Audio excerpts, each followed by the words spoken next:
सत्संग के वचन। देखो सब जग जाते बहार,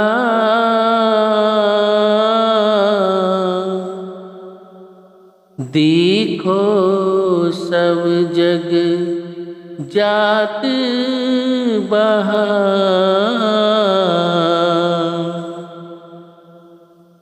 देख देख मैं गतिया जग की, बार बार यूं वर्ण कहा।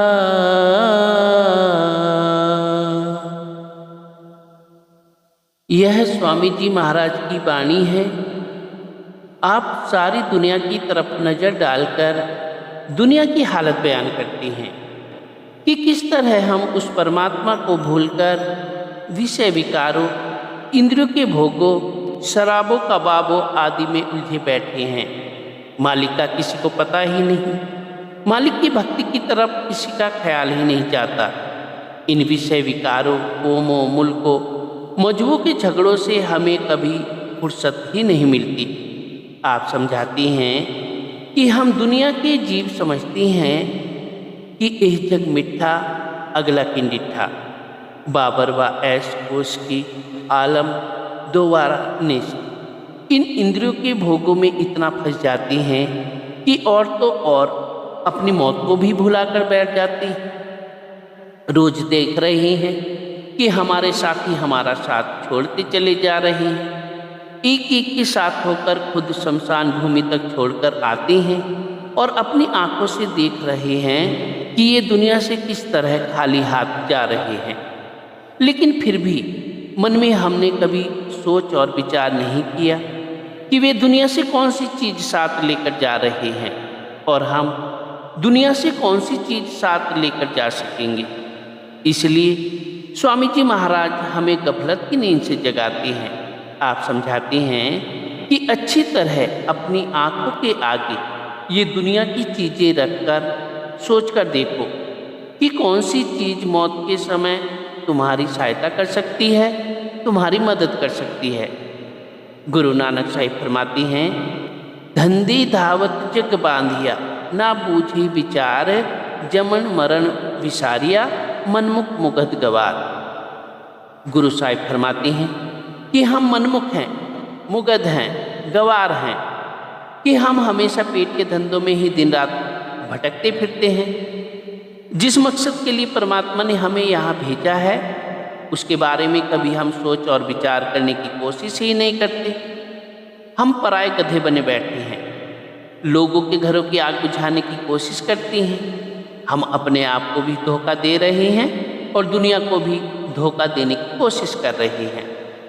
इसलिए स्वामी जी महाराज हमारी हालत देखकर तरस करती हैं कि हम दुनिया के जीव बुरी तरह से इस काल की नगरी में, काल के जाल में, मरण जन्म के दुखों में फंसे हुए हैं। चारों जुग 84 भोगी,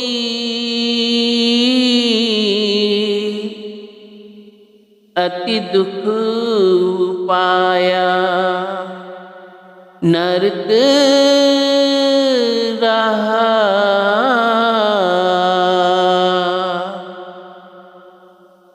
हम इस दुनिया में आज नहीं आए बल्कि कई युगों से यही हैं। 4 युग एक के बाद एक चक्कर काट रहे हैं। सतयुग, त्रेता, द्वापर और कलयुग, ये युग कई बार आ और जा चुके हैं। लेकिन स्वामी जी महाराज समझाते हैं, जब से यह दुनिया बनी है तभी से हम इस 84 के जेल खाने में कैद हैं। कभी नरकों में चले जाते हैं तो कभी स्वर्गों में, और इनके बाद फिर हमें इस 84 के जेल खाने में आना पड़ता है। हमारी आत्मा उस परमात्मा का अंश है। हम उस सतनाम रूपी समुद्र के कतरे हैं। उस मालिक से बिछुड़कर माया के जाल में फंसे हुए हैं। मन के अधीन होकर जो भी कर्म हम करते हैं, चाहे अच्छे कर्म करते हैं या बुरे, सबका नतीजा भुगतने के लिए हमें बार बार इस 84 के जेल खाने में आना पड़ता है। और जहाँ भी जाकर जन्म लेते हैं, दुख ही दुख, मुसीबतें ही मुसीबतें सहनी पड़ती हैं। किसी भी जामे में जाकर हम सुख और शांति प्राप्त नहीं कर सकते जब तक हमारी आत्मा उस परमात्मा की भक्ति करके उससे मिलाप नहीं करती। इसका देह के दुखों से, मरण जन्म की मुसीबतों से कभी किसी हालत में छुटकारा नहीं हो सकता। इसलिए हर एक महात्मा हमारे अंदर उस मालिक से मिलने का शौक़ पैदा करता है, मालिक से मिलने का प्यार, विरह या तड़प पैदा करता है। गुरु नानक साहिब कहते हैं, बाबा जग फाता महाजाल, बंजी हाथ न खेपटू, जल सागर असरा। गुरु नानक साहिब बहुत सुंदर मिसाल देते हैं कि यह संसार एक बहुत बड़ा समुद्र है। इसके अंदर हमारी मनरूपी किश्ती बहती चली जा रही है। इस किश्ती में हमने पुण्य और पाप का बोझ लादा हुआ है। और यह संसार रूपी समुद्र कैसा है? इसके ना इधर के किनारे का पता चलता है, ना उधर के किनारे का, ना चौड़ाई का पता है, ना लंबाई का पता है और ना गहराई का। पता नहीं यह दुनिया कब बनी है, कितने पीढ़ है महापीढ़ है आए हैं, लेकिन यह जरूर पता है कि जब से भी यह दुनिया बनी है, हम उस मालिक से बिछुड़कर इस 84 के जेल खाने में फंसे हुए हैं। आज तक वापस जाकर हमारा उस परमात्मा से मिलाप नहीं हुआ। अगर हम परमात्मा से मिल जाते तो आज इस दुख की दुनिया में क्यों होते।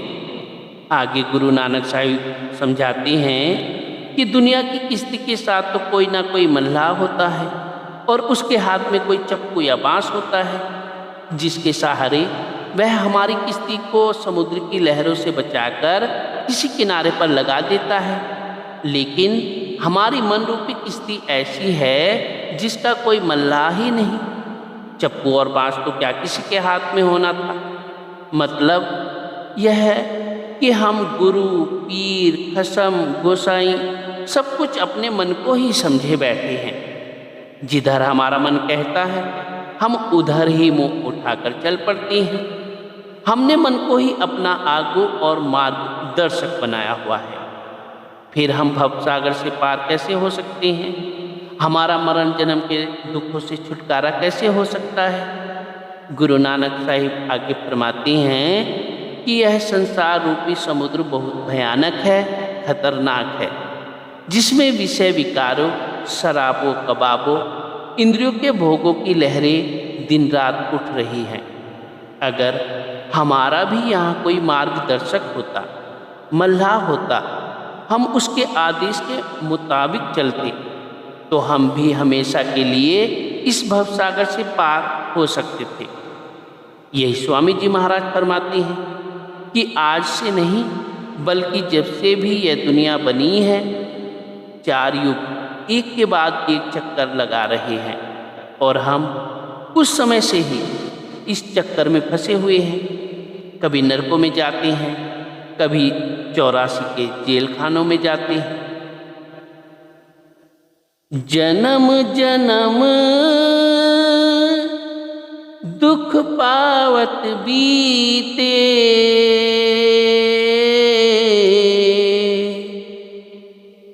एक छिन कहीं न चैन लहा।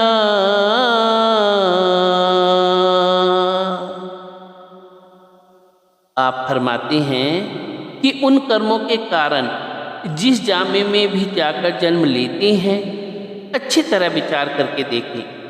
हमें दुख ही दुख, मुसीबतें ही मुसीबतें मिलती हैं।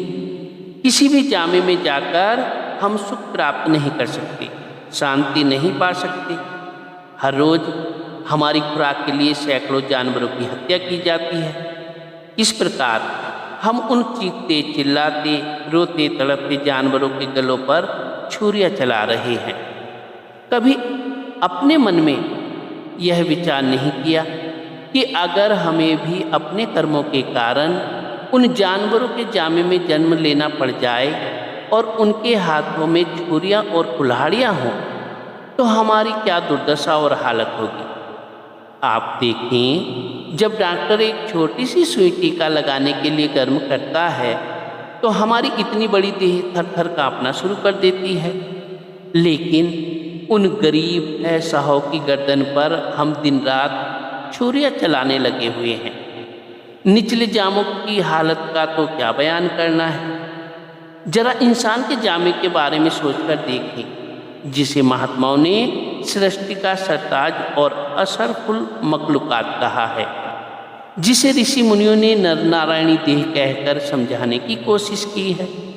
इस जामे में आकर भी हम कौन सा सुख पा सकते हैं, शांति प्राप्त कर सकते हैं।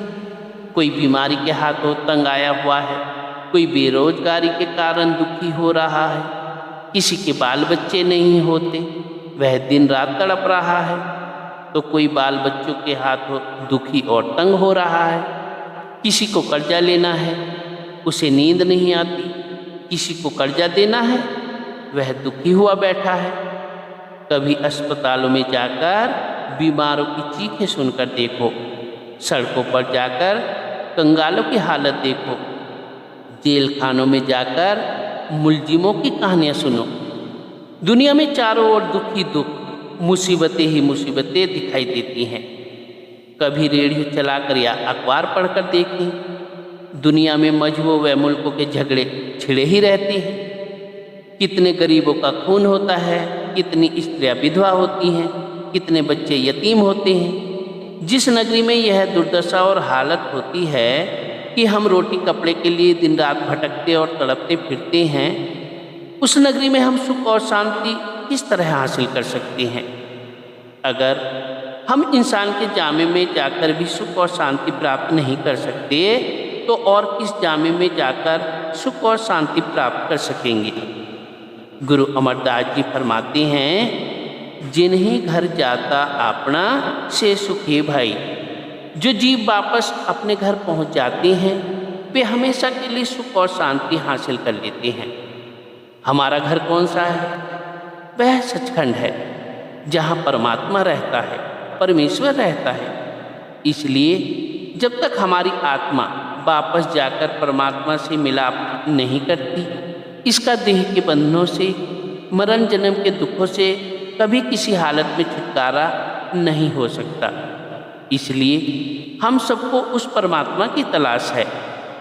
गुरु अमरदास जी फरमाते हैं, हर की पूजा दुर्लभ है, संतो कहना कछु न जाए। भाई, परमात्मा की भक्ति की महिमा तो कभी बयान ही नहीं की जा सकती। भक्ति हम हमेशा किसी न किसी की जरूर करती हैं। विचार करके देख लें, कोई बाल बच्चों के प्यार में फंसा हुआ है, कोई कौमों मजहबों मुल्कों की भक्ति में लगा हुआ है, कोई धन दौलत की पूजा करता है। आप समझाते हैं कि ये शक्लें, ये पदार्थ हमारी भक्ति और पूजा के काबिल नहीं, क्योंकि इनकी भक्ति और पूजा हमें बार बार देह के बंधनों की ओर खींच कर ले आती है। कौन सी चीज़ हमारी भक्ति और प्यार के काबिल है? केवल वह परमात्मा है, अकाल पुरुष वाहिगुरु परमेश्वर है, जिसके हजारों अनेकों नाम हमने अपने अपने प्यार में आकर रखे हुए हैं और जिससे मिलकर ही हम देह के बंधनों और मरण जन्म के दुखों से छुटकारा प्राप्त कर सकते हैं। इसलिए स्वामी जी महाराज फरमाते हैं कि जब से हम परमात्मा से बिछड़े हैं, तब से जहाँ भी जाकर जन्म लेना पड़ता है, दुख और मुसीबतें ही उठानी पड़ती हैं। पाप पुण्य वश विपता भोगी,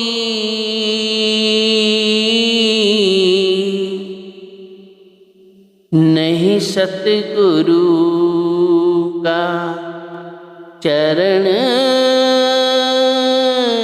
गहा।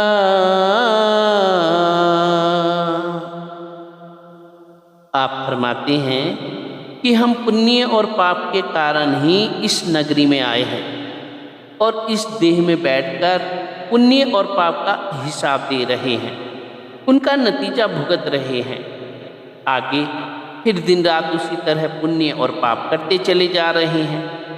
यह भूल जाते हैं कि इसी तरह पुण्य और पाप का नतीजा भुगतने के लिए बार बार इस 84 के जेल खाने में आना पड़ेगा। गुरु अर्जुन साहिब की वाणी है, हरक सोग का नगर यह किया, से उबरे जो सतगुरु शरणिया। जो कुछ भी आप देख रहे हो, यह सारी दुनिया ही सुख और दुख की नगरी है। आपको यहाँ कोई इंसान ऐसा नहीं मिलेगा जिसे दुख ही दुख भुगतने पड़ रहे हो और कभी सुख का सांस न आया हो, या जिसे सुख ही सुख मिलते हो, कभी दुखों का सामना न करना पड़ा हो। अगर 10 दिन दुख के बीत जाते हैं तो थोड़े बहुत सुख के सांस भी आ जाते हैं। ये जितने भी हमारे दुख हैं, ये हमारे पापों के कारण हैं। जितने भी हमारे सुख हैं, ये हमारे पुण्यों के कारण है। हमें इस देह में बैठकर उन पुण्यों का हिसाब भी देना है, उन पापों का हिसाब भी देना है।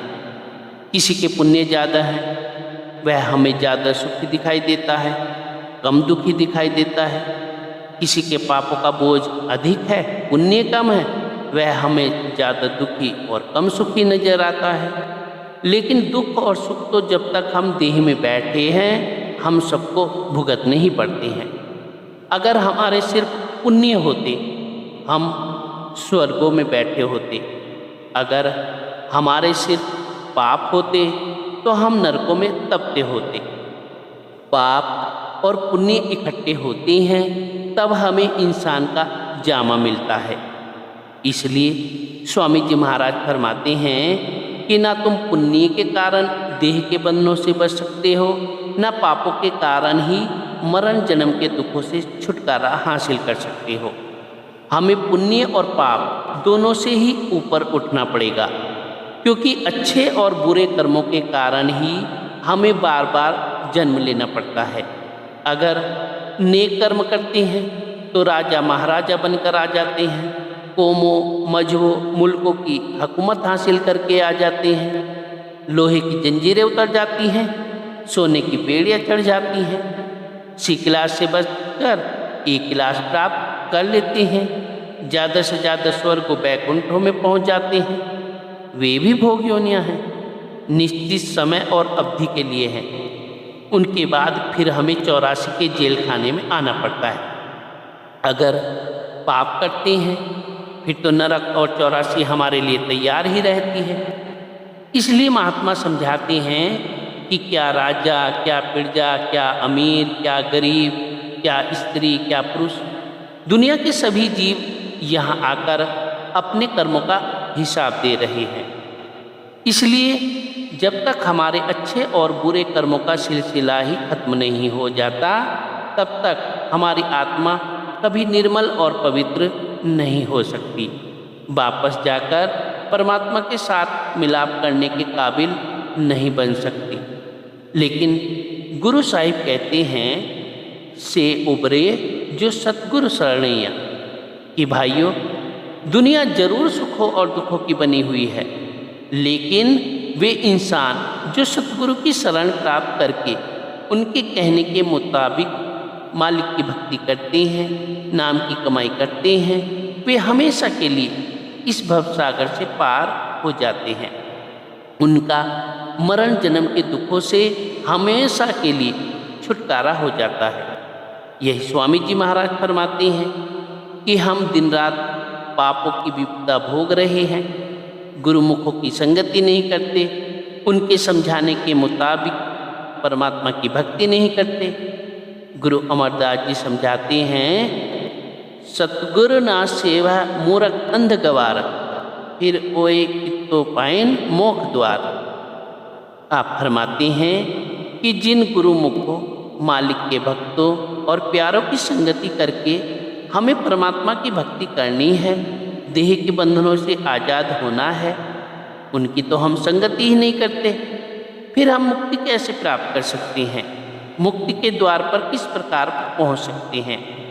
इसलिए आप उपदेश देते हैं कि अगर हमें इस पुण्य और पाप की नगरी से छुटकारा प्राप्त करना है, पुण्य और पाप से ऊपर उठना है तो हमें गुरुमुखों के समझाने के मुताबिक परमात्मा की भक्ति करनी पड़ेगी, नाम की कमाई करनी पड़ेगी।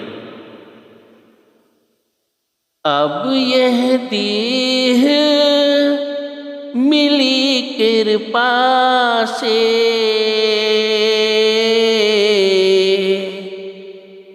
कर भक्ति जो कर्म दहा।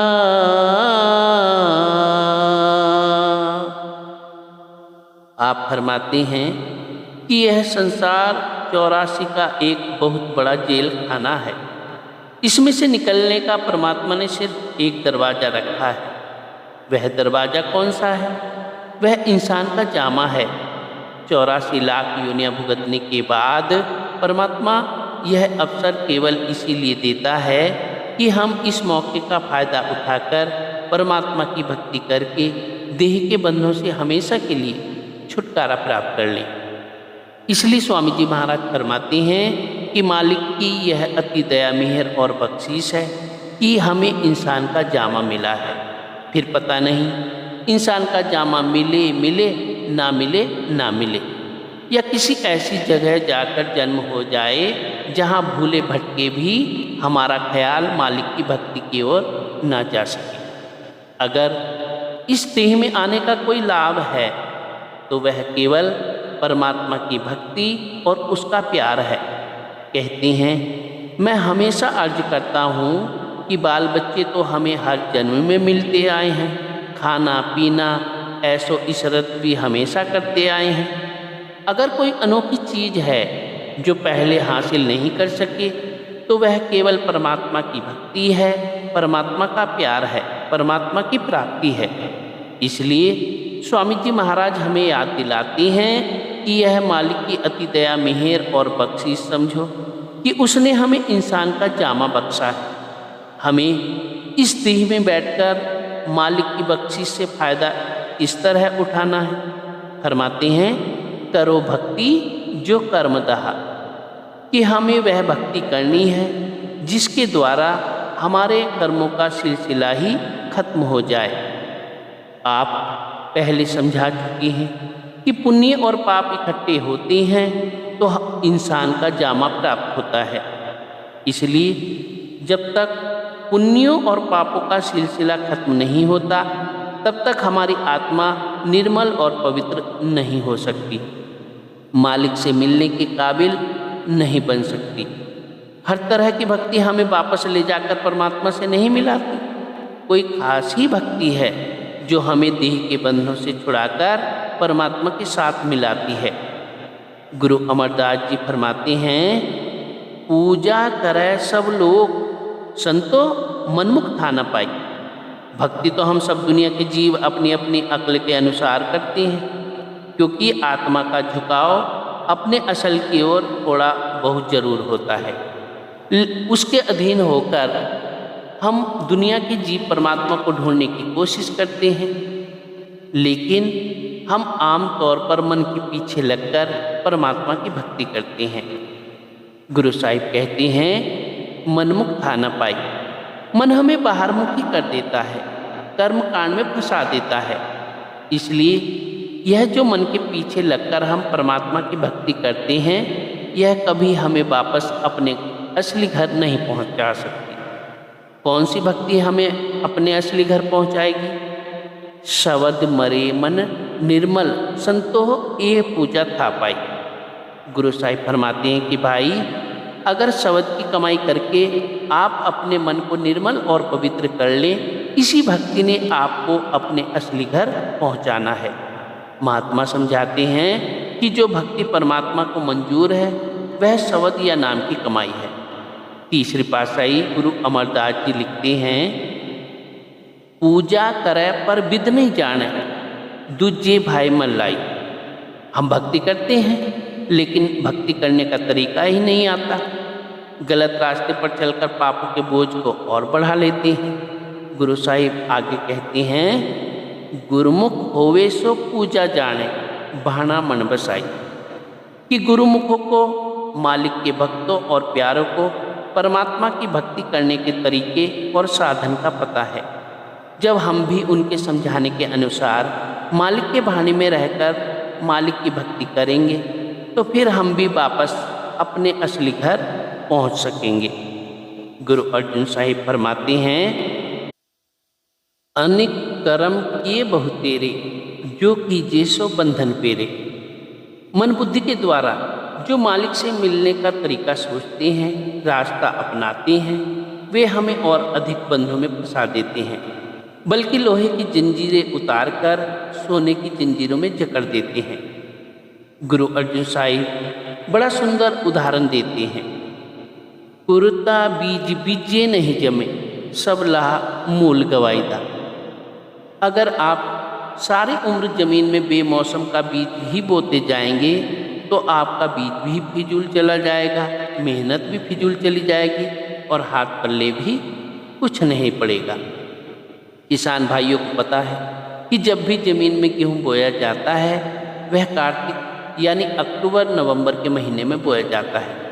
अगर कोई गर्मी के मौसम में गेहूँ बोएगा, चाहे कितना ही अच्छे से अच्छा बीज क्यों ना बोए, खाद डाले, कितना ही पानी दे, वह फसल कभी पककर उसके घर नहीं आ सकती।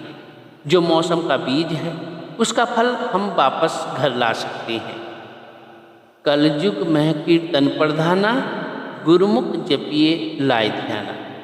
इसलिए गुरु साहिब फरमाते हैं कि अगर कलयुग का कोई धर्म है या कर्म है, कलयुग में आकर अगर आप मुक्ति प्राप्त करना चाहते हैं, कीर्तन प्रधाना, वह उस कीर्तन से कर सकते हैं। वह कौन सा कीर्तन है? गुरुमुख जपिए लाए ध्याना, जिसे कि गुरुमुख लोग ध्यान के साथ अपने अंदर सुनने में लगे हुए हैं। आपका इशारा शब्द की ओर है, नाम की ओर है। इसी को आपने कई बार कीर्तन कहा है, शब्द कहा है। इसी को अमर, हुक्म, अमृत, नाम आदि कहकर बयान किया है। इसी बात को गुरु अमरदास जी और स्पष्ट रूप से समझाते हैं। इस युग का धर्म पढ़ो तुम भाई, पूरे गुरु सब सोझी पाई, इत्थे अग्गे हर नाम सखाई। 4 युग यानी सतयुग, त्रेता, द्वापर और कलयुग एक के बाद एक चक्कर लगा रहे। हर युग में हमारे जीवन के हालात बिल्कुल अलग अलग किस्म के होते हैं।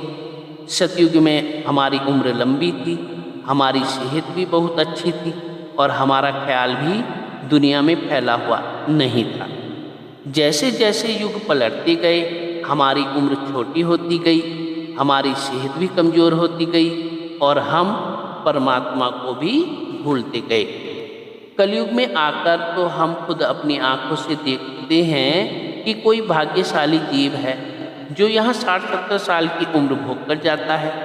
सेहत का भी पता ही है कि घंटा 1.5 घंटा सत्संग में चौकड़ी लगाकर बैठा ही नहीं जाता। और आप जानते ही हैं कि हमारा ख्याल भी सारी दुनिया में फैला हुआ है।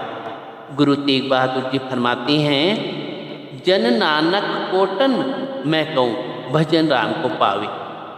लाखों करोड़ों में कोई एक है जिसका ख्याल परमात्मा की भक्ति की ओर जाता है। इसलिए जो साधन हमें सतयुग में काम दे सकते थे वे कलयुग में काम नहीं दे सकते। आप फरमाते हैं, इत्थे अग्गे हर नाम सखाई, कि भाई अगर तू देह में बैठकर भी 4 दिन सुख में शांति के काटना चाहता है और वापस जाकर परमात्मा से मिलाप भी करना चाहता है तो इसके लिए सिर्फ नाम की कमाई, शब्द की कमाई ही है, जिसको करके तू यहाँ भी सुख प्राप्त कर सकता है और जो अंत समय में तेरी सहायता और मदद भी करती है। गुरु अमरदास जी तो दृढ़ता पूर्वक यहाँ तक फरमाते हैं, बिन नामे होर पूज ना हो भी भरम भूली लोकाई। नाम या शब्द की कमाई के बगैर तो परमात्मा की और कोई भक्ति ही नहीं है, कोई पूजा ही नहीं है। दुनिया तो यूँ ही भ्रमों में फंसकर भूली फिर रही है। जो कुछ हमें मिलना है वह शब्द की कमाई से मिलना है। इसी प्रकार स्वामी जी महाराज फरमाते हैं, कलयुग कर्म धर्म नहीं कोई, नाम बिना उद्धार न होई। कलयुग में आकर अगर कोई ऊंचे से ऊंचा कर्म या धर्म है तो वह नाम की कमाई है, शब्द की कमाई है, और इसके बिना हमारा कभी उद्धार हो ही नहीं सकता। गुरु नानक देव जी की वाणी है, नाम विसारय चले अनुमार्ग अंत काल पछताई। अगर तुम नाम की कमाई का तरीका छोड़कर किसी दूसरे रास्ते या तरीके पर चलने की कोशिश करोगे तो आखिर मौत के समय तुम्हें पछताना पड़ेगा कि यूँ ही हमने अपने कीमती समय को व्यर्थ की बातों में फंसकर बर्बाद कर दिया। इसलिए स्वामी जी महाराज फरमाते हैं, करो भक्ति जो कर्मदह, कि वह भक्ति करो जिसके द्वारा आपके कर्मों में और वृद्धि ना हो जाए, जिनका नतीजा भुगतने के लिए फिर बार बार देह के बंधनों में ना आना पड़े। जब तप, दान, पुण्य, पूजा पाठ आदि साधन जिन्हें हम मालिक की भक्ति समझे बैठे हैं, इन सब का फल भोगने के लिए हमें बार बार देह के बंधनों में आना पड़ता है। कहते हैं, मैं अर्ज कर चुका हूँ कि कोई राजा महाराजा बनकर आ जाता है, कोई सेठ साहूकार बनकर आ जाता है, तो कोई हुकूमत प्राप्त करके इस प्रकार सी क्लास से छुटकारा पाकर एक क्लास प्राप्त हो गई, लेकिन देह के बंधनों में तो फिर भी ही आना पड़ा। ज़्यादा से ज़्यादा हम स्वर्ग और वैकुंठों तक पहुँच जाते हैं, लेकिन वे भी भोग योनियाँ हैं जिनकी अवधि पूरी करके वापस आकर इसी चक्कर में फंसना पड़ता है। लेकिन नाम की कमाई हमारे कर्मों के सिलसिले को ही खत्म कर देती है। यह हमारी आत्मा को निर्मल और पवित्र कर देती है। कर्मों का सिलसिला हमारे मन के साथ है। जब मन शब्द की कमाई करके, शब्द की लज्जत प्राप्त करके वापस अपने ठिकाने ब्रह्म त्रिकुटी में पहुंच जाता है, तो आत्मा अपने आप ही उसके पंजे से आज़ाद हो जाती है। वही चीज़ हमें मन और माया के दायरे से पार ले जा सकती है।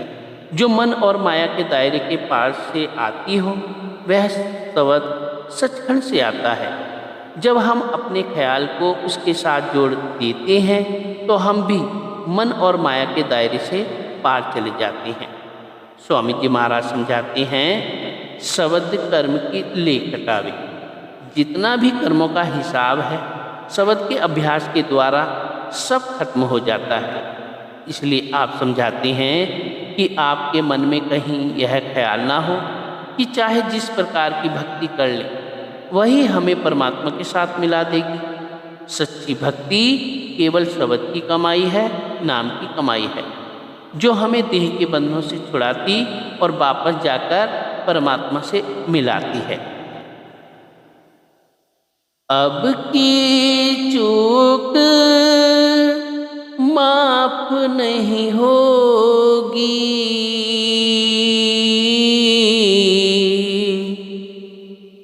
नाना विधि के कष्ट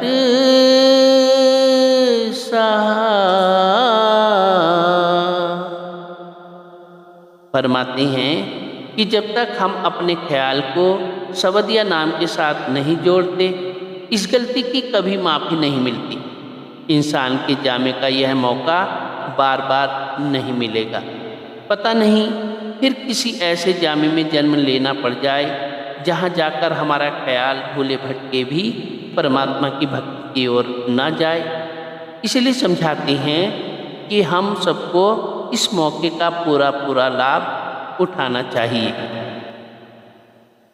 गफलत छोड़ भुलाओ जग को,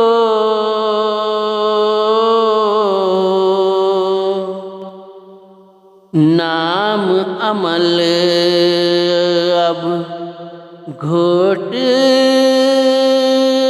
पिया।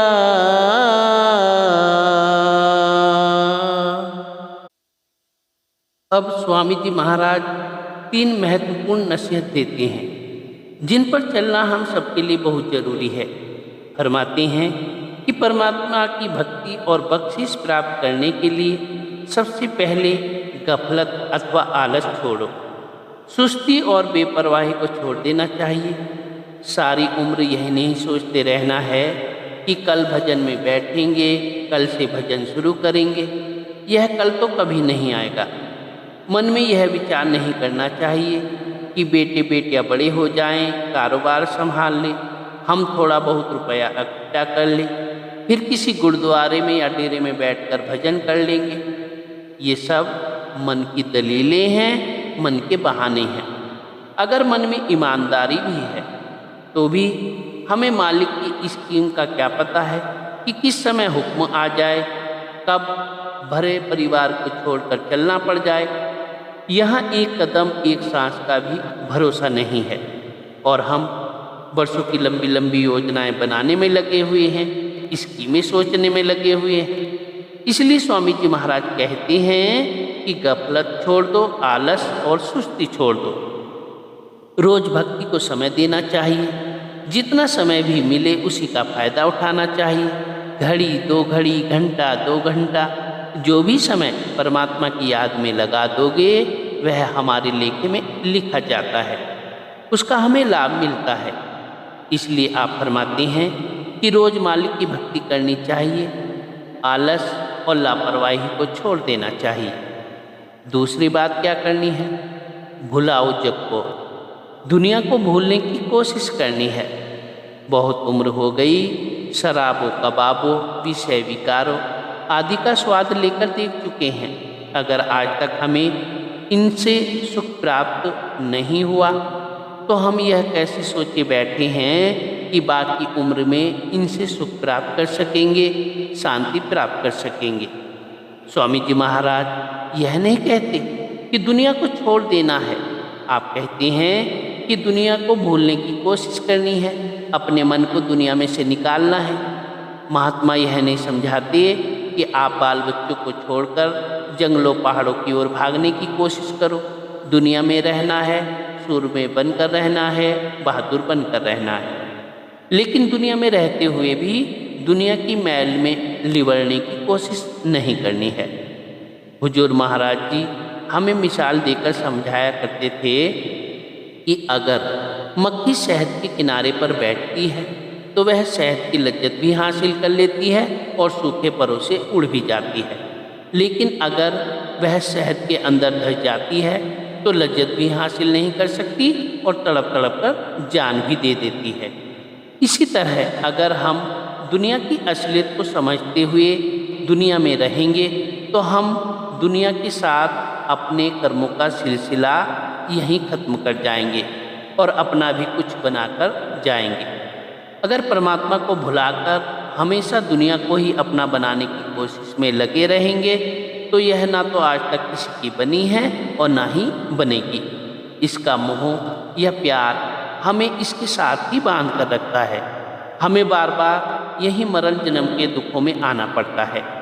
हुजूर महाराज जी समझाया करते थे कि जिस प्रकार एक विवाहित लड़की अपने माता पिता के घर रहती है, माता पिता की सेवा भी करती है, सखियों सहेलियों के साथ हंसती खेलती भी है, चौके चूल्हे का काम भी करती है, लेकिन पीहर में रहते हुए भी अपने ख्याल को अपने पति के चरणों में रखती है, अपने पति को कभी नहीं भूलती। उसका मन और चित्त हमेशा पति के चरणों में होता है।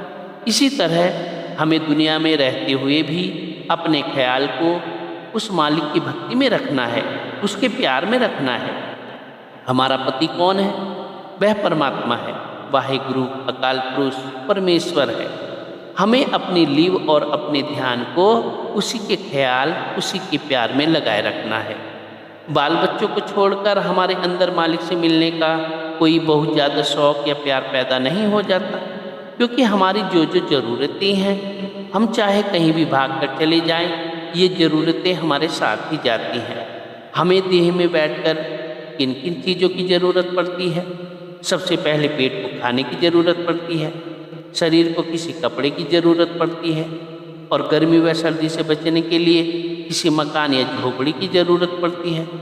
हम घबराकर इस दुनिया को छोड़कर भागने की चाहे जितनी मर्जी कोशिश कर लें, यह कभी हमारा पीछा नहीं छोड़ती।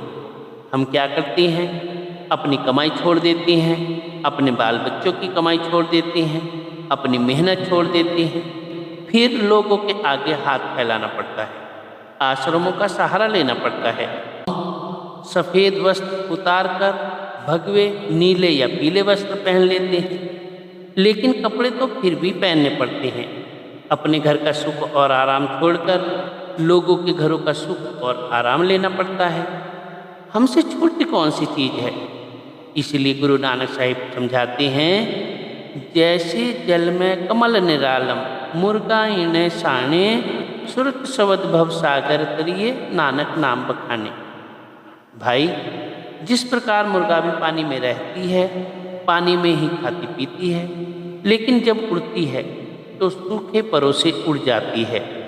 कमल के फूल की जड़ें पानी में होती हैं, लेकिन फूल पानी के बाहर होता है।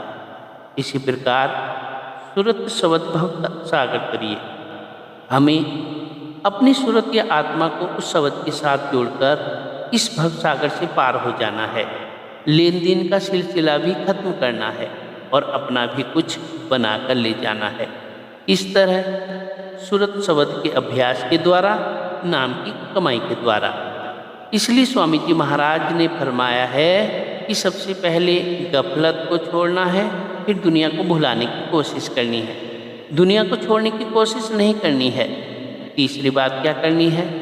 नाम अमल अब घुट पिया। जो भी हम शब्द या नाम की कमाई करते हैं, जो भी परमात्मा हमारे अंदर दया मेहर और बख्शिश करता है, मालिक की उस बख्शिश को हमें अपने हृदय में हजम करने की कोशिश करनी है। कोड़ियों की तरह उसे बाहर खड़खड़ाना शुरू नहीं कर देना है। रिद्धियों सिद्धियों के चक्कर में नहीं फंसना है। लोगों से माथा टिकवाने के लिए करामातें करनी शुरू नहीं कर देनी है। जो भी परमात्मा बख्शिश करता है वह हमारे लिए हमारे अंदर करता है। जितना उस बख्शिश को हम अपने अंदर हजम करके रखेंगे, वह और अधिक दया मेहर और बख्शिश करेगा। हुजूर महाराज जी समझाया करते थे कि अगर शेरनी का दूध रखना हो तो आम कहावत मशहूर है, उसके लिए सोने के बर्तन की ज़रूरत पड़ती है। इसलिए उस मालिक की बख्शिश को संभालने के लिए हमें अपने हृदय को इतना बड़ा बनाना है, अपने हाजमे को इतना तेज बनाना है कि उस बख्शिश की खुशबू भी बाहर ना निकले, उसकी डकार भी कभी बाहर ना निकले। स्वामी जी महाराज फरमाते हैं, प्रीत प्रतीत गुरु की करना, नाम रसायन घट में जड़ना। आप उपदेश करते हैं कि गुरुमुखों के साथ प्यार करना है, उन पर प्रीति और भरोसा करना है, और जिस प्रकार रसायन हड्डियों में रच जाता है, निकल नहीं सकता, इसी प्रकार मालिक की बख्शिश और नाम की कमाई को भी हड्डियों में रचा लेना है। यही गुरु अमरदास जी समझाते हैं, पारखे आपत समाल ले गुरु सोझी होई। जिन्हें इस चीज़ की परख होती है, कद्र होती है, वे इस दौलत को संभाल कर रखते हैं। यह जो ज्ञान है, यह जो परख के काबिल बनते हैं, इसका हमें साधु संत महात्माओं से पता चलता है। हुजूर महाराज जी बड़ी सुंदर मिसाल दिया करते थे कि अगर एक हीरा किसी जोहरी को मिल जाता है तो वह उसे कितनी तिजोरियों के अंदर संभाल संभाल कर रखता है, क्योंकि उसे इसकी कीमत का पता है। और अगर वही हीरा किसी अन्य को मिल गया तो उसने उसकी कद्र नहीं की। इसलिए आप फरमाते हैं कि जिन्हें इस बख्शिश की कद्र है, वे इसे बहुत संभाल संभाल कर रखते हैं। कबीर साहिब भी हमें यही उपदेश देते हैं, राम पदारथ पाई के कबीरा गांठ न खोल, नहीं पटन नहीं पार को, नहीं गाहक नहीं मोल। उस नाम रूपी दौलत को प्राप्त करके जोर की गांठ बांध कर रखनी चाहिए। उसे बहुत गुप्त रखना है, क्योंकि ना तो हमें इसका कोई अधिकारी दिखाई देता है, ना कोई इसकी कीमत देने वाला दिखाई देता है, ना कोई इसका ग्राहक नजर आता है, और ना ही कोई खोटे व खरे में परख करने वाला नजर आता है। इसकी कीमत क्या देनी पड़ती है? इसके लिए अपने आप को परमात्मा के हवाले करना पड़ता है। आप समझाते हैं कि दुनिया तो बेटे बेटियों की ग्राहक है, करामातों की ग्राहक है, मुकदमे जीतने की ग्राहक है, धन दौलत की ग्राहक है। दुनिया को नाम की कद्र नहीं, इसलिए दुनिया के सामने नाम रूपी हीरे निकाल निकाल कर रखने का क्या फायदा है। उस दौलत को हमें अपने अंदर हजम करके रखना है। इसीलिए स्वामी जी महाराज फरमाते हैं कि नाम की कमाई करने के लिए हमेशा 3 बातों को याद रखना चाहिए। एक, गफलत और सुस्ती नहीं करनी चाहिए। दूसरे, दुनिया को भूलने की कोशिश करनी है, दुनिया में से अपने ख्याल को निकालने की कोशिश करनी है। तीसरे, जो मालिक की बख्शीश है, नाम की कमाई है, उसे अपने अंदर ही हजम कर कर रखना है। मन से डरो, करो गुरु सेवा,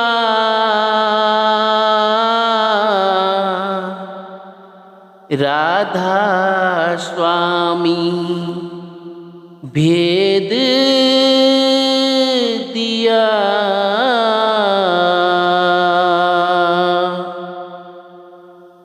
आत्मा और परमात्मा के बीच में अगर कोई रुकावट या पर्दा है तो वह सिर्फ हमारे मन की रुकावट है, हमारे मन का पर्दा है। इसलिए हमें मन की रुकावट को रास्ते से दूर करना है और इस मन को काबू करना है। यह किस प्रकार कर सकते हैं? करो गुरु सेवा, कि सतगुरु की सेवा करके उनके दिए हुए उपदेश पर चलकर ही कर सकते हैं।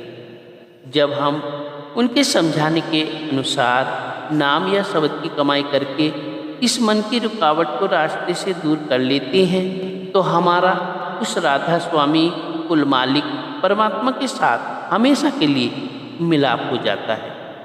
यह राधा स्वामी किसी कौम या मजहब का नाम नहीं है, ना ही स्वामी जी महाराज का कोई कौम या मजहब बनाने का ख्याल था। कहते हैं, मैं हमेशा सत्संग में अर्ज करता हूँ कि महात्मा इस दुनिया में कोई कौम या मजहब बनाने के लिए नहीं आते, ना ही वे हमारे हाथों में डंडे और तलवारें देने के लिए आती हैं।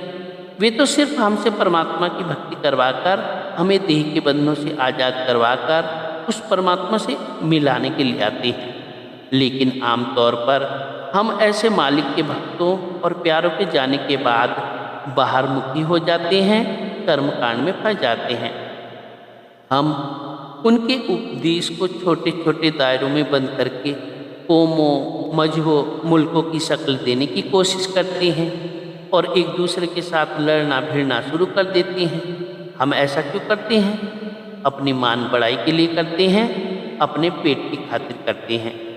जब हम उन मालिक के भक्तों और प्यारों के उपदेश को छोटे छोटे जिलों व सूबों में बंद करने की कोशिश करते हैं तो आप सोचकर देखें कि हम उन मालिक के भक्तों और प्यारों के साथ इससे ज़्यादा और क्या बेइंसाफ़ी कर सकते हैं। इसलिए यह राधा स्वामी कोई कौम या मजहब नहीं है। जिस तरह अन्य महात्माओं ने अपने अपने प्यार में आकर उस कुल मालिक के हजारों अनेकों नाम रखे हुए हैं, इसी तरह आपने प्यार में आकर उस कुल मालिक परमात्मा को राधा स्वामी कहकर याद किया है। राधा से आपका मतलब आत्मा है और स्वामी का मतलब परमात्मा है। स्वामी स्वामी तो सभी महात्मा उस परमात्मा को कहते चले आए हैं। गुरु अर्जुन साहिब फरमाते हैं, उच्च अपार बेअंत स्वामी।